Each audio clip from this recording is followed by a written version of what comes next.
तो कहानी की शुरुआत में हमें बताया जाता है कि कई साल पहले दुनिया पर देवताओं और राक्षसों का राज हुआ करता था, जिनमें से एक देवता ज़्यूस के बेटे परस्यूस ने क्रैकन नाम के एक खतरनाक राक्षस को मारकर इंसानों की रक्षा की थी। पर अब वो एक आम इंसान की तरह जिंदगी जी रहा था, जो कि उसने खुद चुनी थी। हालांकि उसके पिता ज़्यूस ने उसके सामने देवता बनने का प्रस्ताव रखा, लेकिन परस्यूस ने अपने पिता के इस प्रस्ताव को ठुकरा दिया। यहाँ तक कि उसने इंसानों की ही तरह कई कठिन परिस्थितियों का सामना भी किया, जिस बीच बीतते हुए समय के साथ किस्मत ने उससे उसकी वाइफ को भी छीन लिया, जिसकी आखिरी इच्छा थी कि परस्यूस उनके बेटे को एक देवता या योद्धा बनाने के बजाय एक आम मछुआरा ही बनाए, क्योंकि इस तरह से ही परस्यूस और उसका बेटा खतरों से दूर रहेंगे। इसलिए उसने कभी भी अपने पिता यानी कि ज़्यूस को याद नहीं किया। साथ ही वो अपने बेटे के साथ एक आम मगर खुशहाल जिंदगी जी रहा होता है। मगर एक दिन परस्यूस से मिलने के लिए ज़्यूस खुद आते हैं, क्योंकि उन्हें परस्यूस की मदद की सख्त जरूरत थी। वो उससे कहते हैं कि लोगों ने अब देवताओं को पूजना बंद कर दिया है, जिस कारण देवताओं की शक्तियाँ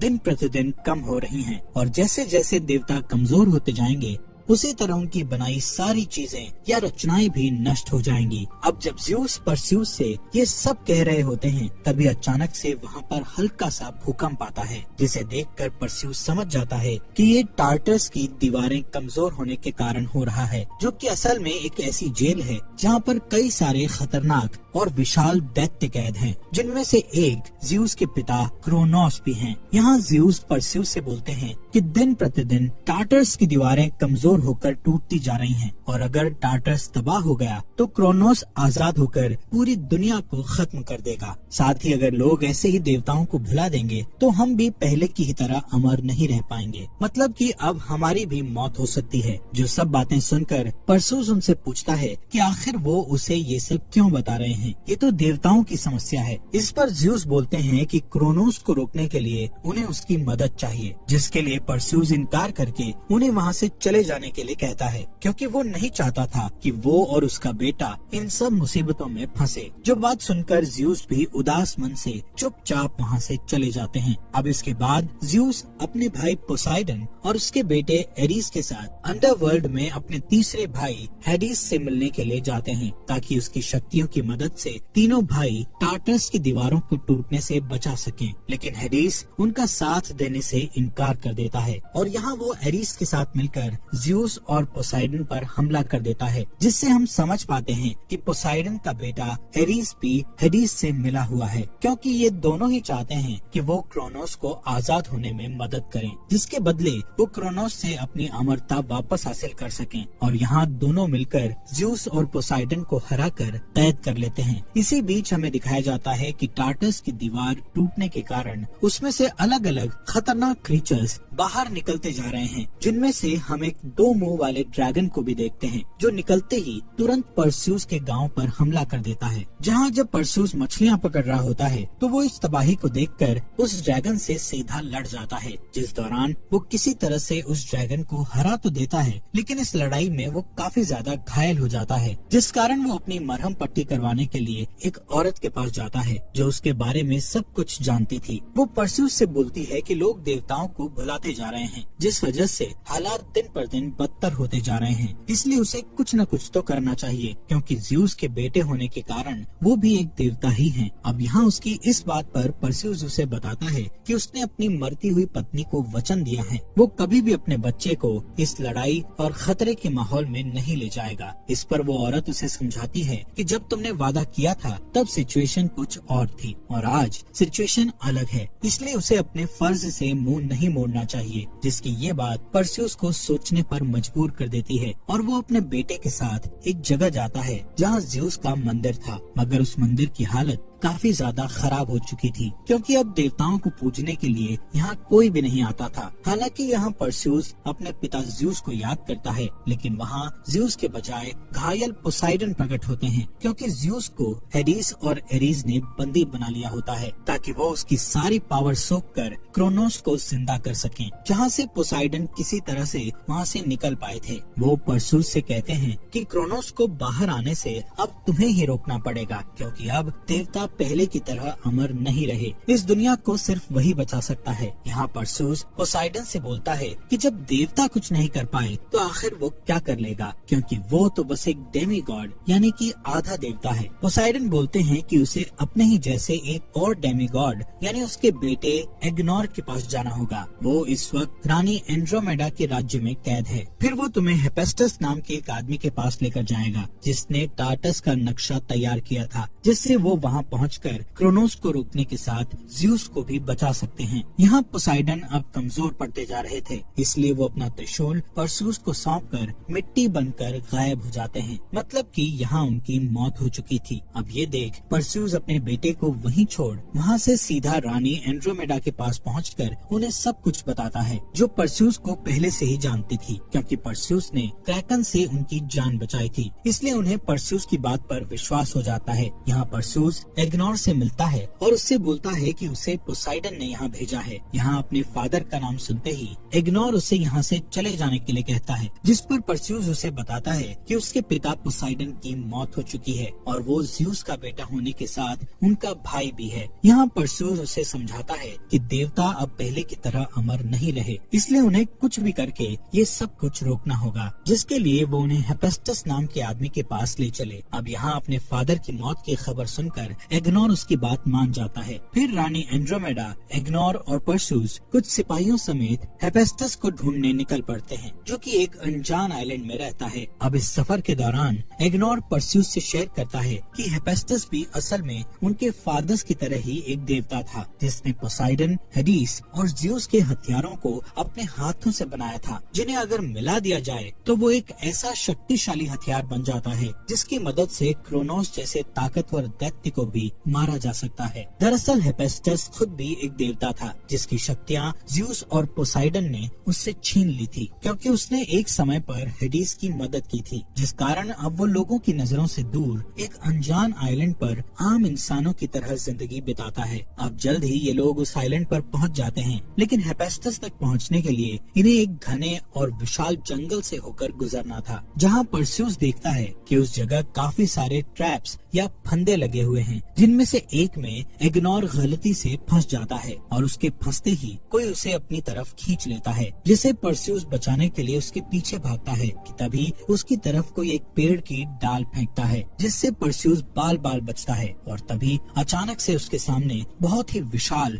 एक आंख वाला दैत्य आता है, जिन्हें इस मूवी में साइक्लॉप्स बोला गया है, जो कि इतना बड़ा था कि वो किसी भी इंसान को मच्छर की तरह मसल दे। लेकिन परसेउस उससे बहादुरी से लड़ने लग जाता है और फिर वो किसी तरह से उस साइक्लॉप्स को नीचे गिराने में कामयाब हो जाता है। फिर वो उसके ऊपर चढ़कर उसे पोसाइडन के दिए हुए त्रिशूल से मारने के लिए बढ़ता है, मगर तब तक वहाँ और कई साइक्लॉप्स आ गए थे, जो कि जब परसेउस के हाथों में वो त्रिशूल देखते हैं तो वो सभी उसके सामने अपने घुटने टेक देते हैं। साथ ही वो एग्नोर को आजाद करने के साथ उन्हें हेफेस्टस तक पहुंचने का रास्ता भी बताते हैं, जहां पहुंचकर परसेउस हेफेस्टस से सब कुछ बता देता है। जो बात जानकर हेफेस्टस बोलता है कि अगर क्रोनोस आजाद हो गया तो ये पूरी दुनिया तहस नहस हो जाएगी। यहाँ परसेउस उनसे बोलता है कि आपने ही देवताओं के 3 सबसे शक्तिशाली हथियार बनाए हुए हैं, जिसकी मदद से पहले भी क्रोनोस को हराया जा चुका है, इसलिए अगर वो उनका साथ दें तो इस मुसीबत का सामना कर सकते हैं। पर हेफेस्टस का कहना था कि वो अब एक आम इंसान है, उसकी शक्तियाँ उसके पास नहीं हैं, भला वो क्या ही कर लेगा। तो उसकी इस बात पर एंड्रोमेडा उसे हिम्मत देते हुए बोलती है कि एक आम इंसान नामुमकिन को भी मुमकिन कर सकता है। इसलिए हेफेस्टस इनकी मदद करने के लिए तैयार हो जाता है, क्योंकि उसने टार्टस के साथ अंदर के कैद खाने को भी बनाया होता है, तो उसे एक सीक्रेट रास्ता पता होता है, क्योंकि उस वक्त उसने खुद बाहर से टार्टस में दाखिल होने के लिए एक सीक्रेट रास्ते का निर्माण किया था, जो कि एक भूल भुलैया से होते हुए जाता है।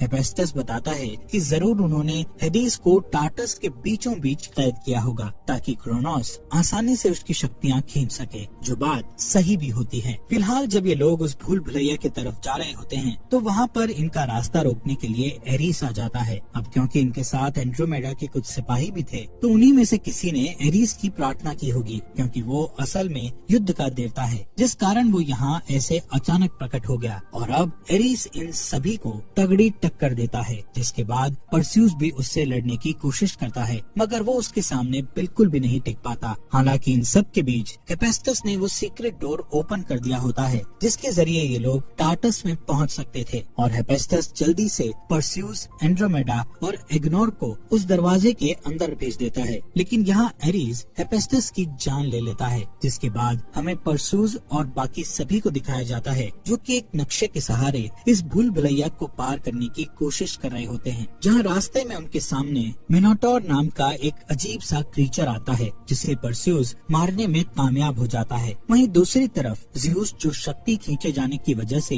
अब कमजोर पड़ चुका था, वो हेडिस से कहता है कि उसने इन सब के लिए उसको माफ कर दिया है और अब वो भी उसे माफ कर दे, क्योंकि उसने हेडिस को अंडरवर्ल्ड में भेज दिया था। यहाँ दोनों ही एक दूसरे को माफ कर देते हैं और हेडिस फैसला करता है कि वो ज़्यूस को यहाँ से आजाद करवाएगा। पर तब तक वहाँ एरीस आ जाता है, जो हेडिस को ऐसा नहीं करने देता और उन दोनों में इस चीज को लेकर लड़ाई शुरू हो जाती है, जिस बीच एरीस ज़्यूस के हथियार से हेडिस को मारने जाता है, लेकिन ज़्यूस उस हथियार को निष्क्रिय कर देता है। दरअसल उससे तभी किसी को मारा जा सकता है जब ज़्यूस खुद चाहे। अब क्योंकि यहाँ ज़्यूस ने हेडिस का साथ दिया था, इसलिए वो एरीस से लड़ने लग जाता है और दोनों लड़ते लड़ते नीचे गिर जाते हैं, जिस दौरान भूल भुलैया को पार करके परस्यूस भी वहाँ पहुँच चुका था। पर ज़्यूस को क्रोनोस की कैद से छुड़वाना आसान नहीं था और अब तक काफी देर भी हो चुकी थी, क्योंकि क्रोनोस ज़्यूस की सारी शक्तियाँ सोखने के बाद आजाद होने वाला था। इसी बीच वहाँ हेडिस पहुंचकर परस्यूस की ज़्यूस को छुड़वाने में मदद करता है। तभी वहाँ एरीस फिर से आ जाता है, जिसका एक बार फिर से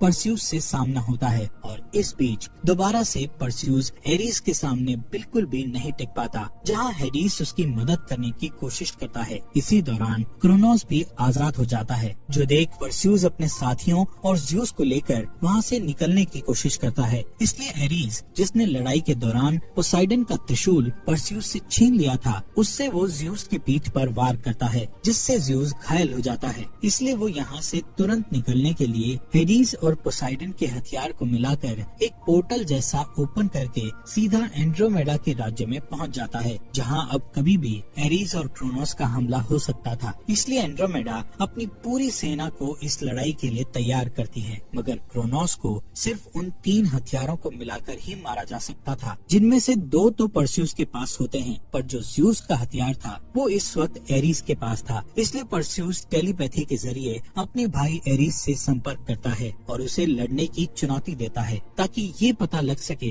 कि उनमें से बेहतर कौन है, जिसके लिए वो एक मंदिर में जाता है और कुछ देर बाद वहाँ एरीस भी पहुँच जाता है। फिर उन दोनों में एक जोरदार लड़ाई शुरू हो जाती है। वहीं इधर रानी एंड्रोमेडा और इग्नोर सेना के साथ उन सभी शैतानों का सामना कर रहे होते हैं जो टार्टस से क्रोनोस के साथ आजाद हुए थे। और तभी इसी बीच वहाँ क्रोनोस आ जाता है, जो जिधर भी जा रहा था वहाँ सब कुछ खत्म होता जा रहा था। उसके सामने टिकना किसी के लिए भी नामुमकिन साबित हो रहा था। इसी दौरान ज़्यूस से मिलने के लिए हेडिस आता है। वो उससे कहता है कि हमें मिलकर क्रोनोस को कुछ देर तक रोकना होगा, ताकि परस्यूस को कुछ देर और समय मिल जाए। और इतना कहने के बाद हेडिस ज़्यूस को अपनी आधी शक्तियाँ दे देता है, जिससे अब वो पहले की ही तरह हो जाता है। लेकिन अब भी दोनों सिर्फ क्रोनोस को कुछ देर तक रोक सकते थे, मार नहीं सकते थे। जो बात जानते हुए भी वो क्रोनोस का अपनी शक्तियों से मुकाबला करने लगते हैं, जिसने चारों तरफ तबाही मचाई हुई थी। साथ ही ज़्यूस की शक्तियाँ खत्म होती जा रही थी, जिस कारण वो एक बार फिर से घायल हो जाता है। वहीं दूसरी ओर परस्यूस भी ज़्यूस के हथियार की मदद से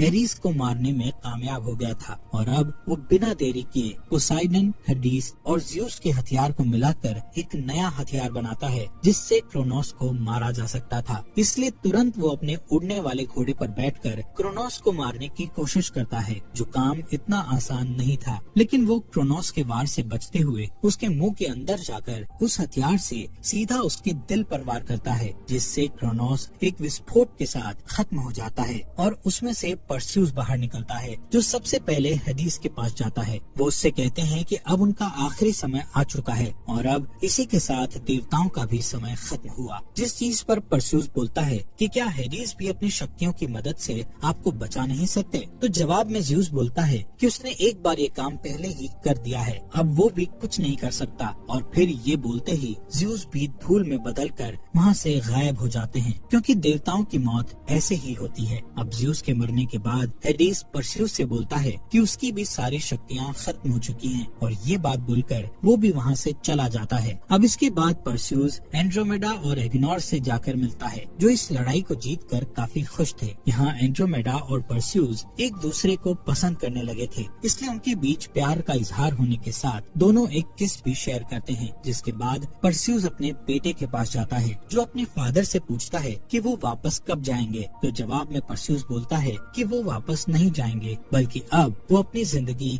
एक योद्धा की तरह जिएंगे। फिर वो उसे बताता है कि वो महान ज़्यूस का पोता है, और साथ ही वो उसे अपनी तलवार देकर कहता है कि क्या वो इस तलवार का भार संभाल पाएगा, जिसके जवाब में उसका बेटा हाँ में जवाब देता है। और इसी के साथ ये मूवी यहीं एंड हो जाती है।